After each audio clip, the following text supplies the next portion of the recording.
షరియత్ అంటే ఏమిటి? ఇస్లాం న్యాయ సూత్రాలు. కార్ఖానా అంటే ఏమిటి? పరిశ్రమలు లేదా కార్యశాలలు.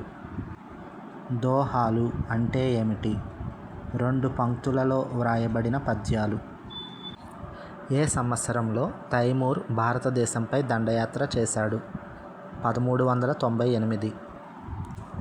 ఎవరు అనేక ద్విపద పద్యాలను రచించారు? అమీర్ ఖుస్రు. అమీర్ ఖుస్రు ఏ దేశస్థుడు? పర్షియా. అమీర్ ఖుస్రు బిరుదు ఏమిటి?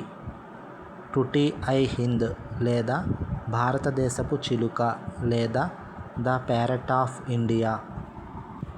ఎవరు తారీఖ్-అల్-హింద్ లేదా భారతదేశ చరిత్ర అనే గ్రంథాన్ని రచించారు? ఆల్-బెరూని.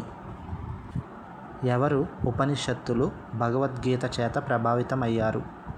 ఆల్-బెరూని. మహమ్మద్ గజనీ చేత ఆదరించబడిన ప్రముఖ పర్షియన్ పండితుడు ఎవరు? ఆల్-బెరూని. ఎవరు సంస్కృత భాషను నేర్చుకుని ఆ భాషలోని కొన్ని గ్రంథాలను అరబ్బీ భాషలోకి అనువదించారు? ఆల్-బెరూని.